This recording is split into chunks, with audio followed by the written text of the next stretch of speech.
contract with the Tennessee Department of Mental Health and Substance Abuse Services. Don't take your hearing for granted. Hearing loss.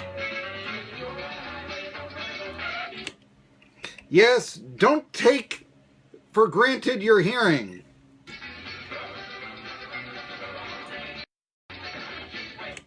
And this is Tri.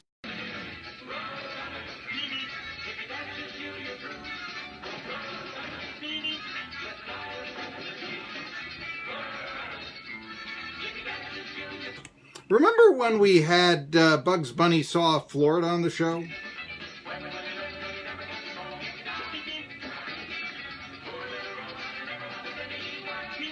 That's me.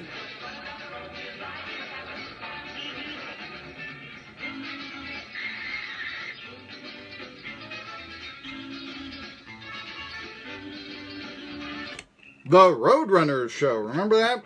All right, it's Marky Billson, Tri-City Sports Now.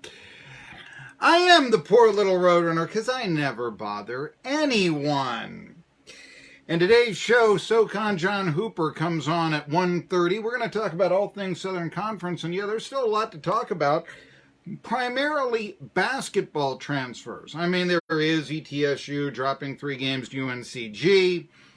And what looked to be a season-ending series against Samford in the middle of the season that was going to be for all of it, now looks like a team that, although they have a good one-loss record, may be limping home towards the Southern Conference tournament. But regardless, SoCon John Hooper, he's the man in the know in the Southern Conference, and he's going to join me at 1:30, and we're going to talk about people transferring up and all this. Usually we have SoCon John Hooper's counterpart at 1. Counterpart, that's not the word I'm looking for. Usually 1 p.m. on Monday, we have Jerry Bonkowski at 1 to talk about yesterday's NASCAR race. And then we have on SoCon John Hooper at 1:30 to talk about all things SoCon. However, they're running the race now, so we can't do that. So I'm going to call up Jerry here and find out what he wants to do, but I think that tomorrow is probably 1 p.m. what we're going to do to talk about the race at Dover, which is just underway as we speak, live from Dover, and I'll give you updates on it heading forward. Boy, rainy weekend. We had all those delays with the baseball. You know, you get it. I don't like talking about the weather. You know, I really don't. You know, because to me the weather is like, I hear it was nice and sunny when they, bombed Pearl Harbor. Who cares? Really? I mean, you may meet the love of your life in a tornado. Anyway. The transfers I spoke of with the Southern Conference, the news came out yesterday, I guess it was, or over the weekend, that Mladen Armus was going to be transferring to Boise State. He'll have to sit out a year. I was a little surprised. I was thinking, Boise State, boy, people know them for football. I don't know them for basketball. And then I started doing a little bit of research. Now, I wanted to begin this because I think that says a lot about perception. The perception of, let's say, ETSU basketball against Boise State. The perception of the Southern Conference against the WAC, Western Athletic Conference. A lot of perceptions. And a lot of times those perceptions don't come out very well for ETSU. I'll give you an example. Well, last year before the ETSU UT football game, and I famously said, Logan Marchew is better than Jared Guarantano. And the reaction was, you got to be nuts. And I pointed out that to this day, Logan, his job as the starter at ETSU, threw for more 200-yard games at Temple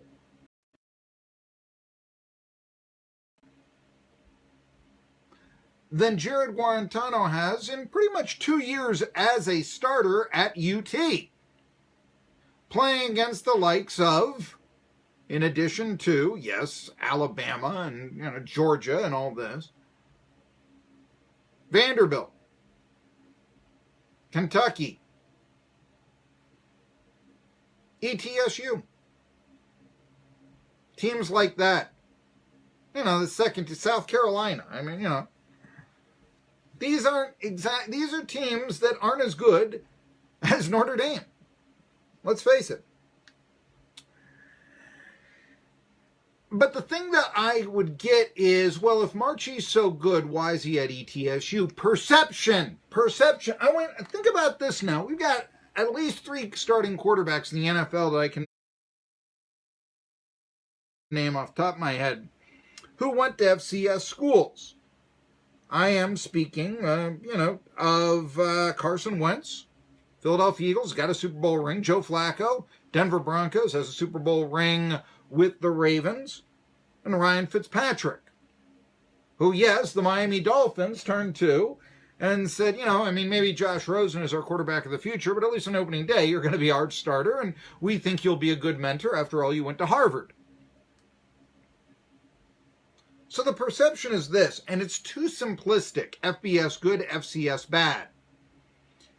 ETSU is subservient to Tennessee, and with that, the Tri-Cities subservient to Knoxville. A short-sighted opinion, to say the least. Well, it's one that's out there. I'm not saying I agree with it. I'm just saying what's out there, and it's true. So how does this relate to Mladen Armus going to Boise State? Because, it is a little surprising to some people until they look at it a little bit deeper. A SoCon was ranked as a superior basketball conference to the WAC last 15. The WAC was 16. Ratings, which are now old-fashioned, had the divide a little bit greater, but you get the idea. And like I said, it was the thought of, hey, Armus is going from basketball school to football school. But for those critical of Armus, I want you to think about something. Remember 2 years ago, Steve Forbes interviewed New Mexico. They're on a WAC. Nobody says, why were you doing that? Why were you going to a lesser conference? Why were you going to a lesser program? UT fans, I have no idea why UT fans are upset that Rick, why don't you want him to have more money? I don't understand that. But you've got this thing of Rick Barnes used UT with UCLA to get more money. Okay. Power to the employee. Yeah. Don't you want a raise? Come on. Think about this.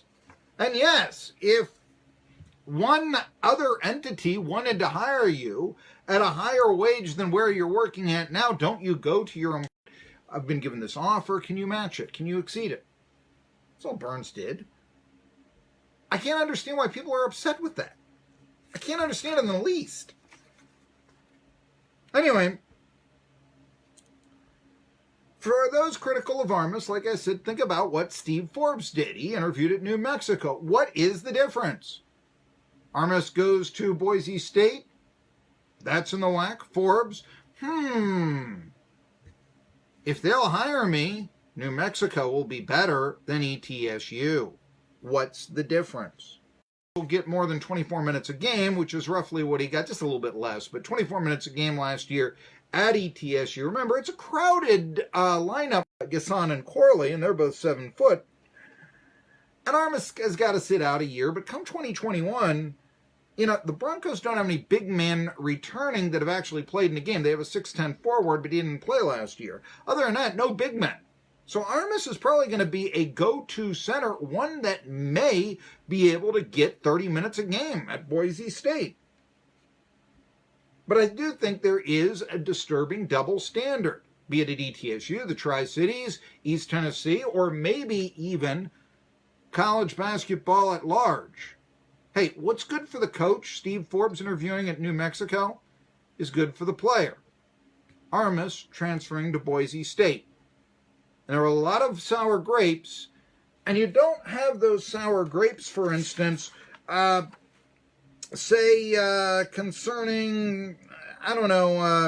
ETSU, losing, who was the player they lost to at Louisiana Monroe? It was DeAndre Bernard. DeAndre Bernard lost him to Louisiana Monroe, Sun Belt Conference, okay? You don't hear anybody really complaining about that. The reason why? Bernard wasn't going to play at ETSU. Armus was. That's why people around here have sour grapes. It's just plain as that. I mean, you know.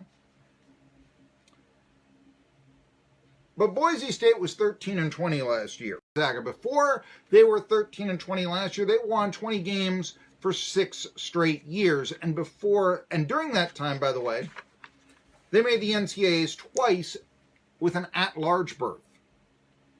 Armus is also going to join Emmanuel Acott. Do you know who Emmanuel Acott is? He's transferring from Arizona, all that mess down there, Sean Miller and the Wildcats. He was a 5-star recruit. Right up, say, biggest name basketball player ever to come to Boise State. So they're going to be a pretty tough team up there in Idaho in 2020-21. But let's consider the perception of Boise State and ETSU, because Boise State decided to leave the FBS, or it was called then Division I AA, in 1997. And they've enjoyed the fruits of their labor by becoming a nationally ranked football program that has trickled down to where in their conference tournament. Now, what if ETSU were to attempt a similar climb? One school I think that they could kind of look to, how would it go, is Appalachian State. That would be a model. They've had more football success. I know that maybe it's more fun to be in the FCS playoffs than in a minor bowl game. Or not. That is debatable. But that is the argument for staying in the FCS. Well, the playoffs Amelia Bowl or whatever they go to. But Appalachian State has brought in North Carolina, will bring in North Carolina and South Carolina. They've already brought in Miami to play. You know, they've got more attention taking Tennessee and Penn State to overtime than they ever would by winning the FCS National Championship. Their football lot has increased. They were ranked in the top 25 last year. If ETSU tried to make a similar climb, well, you'd have to concern yourself with basketball because the SoCon is, at least for now, the Superior Hoops Conference, and ETSU got Patrick Good to transfer from the Mountaineers to the Buccaneers. The same, though, could incidentally be said of Armus's departure to Boise State that was said about Bernard transferring to Louisiana Monroe. More playing time. That's why who becomes the next Southern Conference commissioner is so important. Right now, there are 26 men's basketball players from the conference who have announced intentions to transfer or explore professional waters. Now, it's one thing for Kevin Easley of Chattanooga and VMI's Bubba Parham to transfer to TCU and Georgia Tech, respectively. But what about going to the WAC, the Sun Belt, the Horizon? Furman's Jalen Williams. He's going to transfer to Cleveland State. Armus's departure is a loss for ETSU. Again, that's why there's so much sour grapes around it. But with 7-footers Lucas Gasson, Octave, and Corley coming back, Bucks should still be in good shape. Because that's the equivalent of Foles replacing Wentz. Bigger picture is what the conference can do to prevent such departures in order to grow rather than become a breeding ground to other teams. And that's what the next commissioner has got to look at, along with a lot of other things. I'm Marky Billson. Yeah, what about that Kentucky Derby? Talk about it after this. Sunshine's